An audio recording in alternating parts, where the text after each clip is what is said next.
નમસ્કાર. આજની આપણી ઊંડાણપૂર્વકની ચર્ચામાં આપનું સ્વાગત છે. આજે આપણે એક એવા વિષય પર વાત કરીશું જ્યાં વાસ્તુશાસ્ત્ર અને શ્રદ્ધા ભેગા મળે છે. હા, બરાબર. ખાસ કરીને ઘરમાં સુખ સમૃદ્ધિ માટે પંચમુખી હનુમાનજીની તસવીર લગાવવાની જે પ્રથા છે તેના વિશે. બરાબર. આપણી પાસે જે સ્ત્રોત છે એ આની પાછળના કારણો અને અમુક નિયમો પણ સમજાવે છે. હા, એટલે આપણો હેતુ એ સમજવાનો છે કે આ માન્યતા ખરેખર શું છે અને આ જે પંચમુખી સ્વરૂપ છે હમ એનું મહત્વ શું છે. અને વાસ્તુ મુજબ એને ઘરમાં ક્યાં રાખવી, કેવી રીતે રાખવી. હા, જેથી જે કહેવાય છે ને કે નકારાત્મકતા દૂર થાય અને સારી ઉર્જા આવે એ લાભ મળે. આપણા સ્ત્રોતમાં આ બધી વાત છે. તો ચાલો અને જરા વધુ ઊંડાણથી જોઈએ.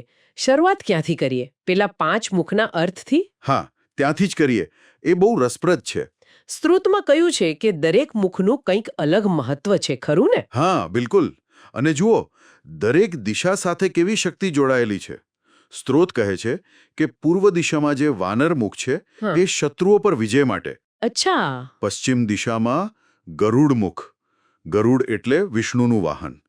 એટલે એ જીવનના અવરોધો દૂર કરે. હા, બરાબર. ઉત્તર દિશામાં છે વરાહ મુખ.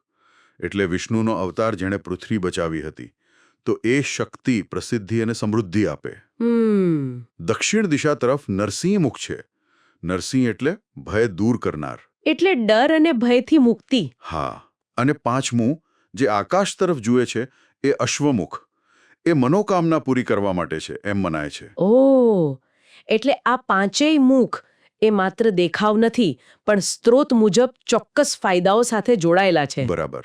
ચોક્કસ સમસ્યાઓના નિવારણ માટે. તો હવે મુખ્ય પ્રશ્ન, આ તસવીર ઘરમાં ક્યાં લગાવવી એના માટે શું નિયમો છે સ્ત્રોતમાં? ચોક્કસ નિયમો છે અને એમાં વાસ્તુ પર બહુ ભાર મુકાયો છે.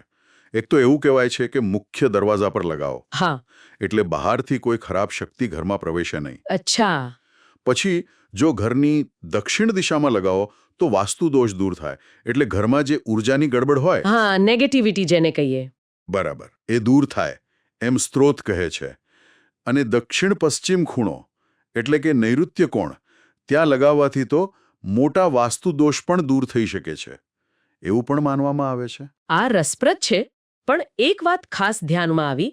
સ્ત્રોતમાં લખ્યું છે કે તસવીર ભલે ગમે ત્યાં મૂકો, પણ હનુમાનજીનું મુખ એ કઈ દિશામાં હોવું જોઈએ? હા, એ બહુ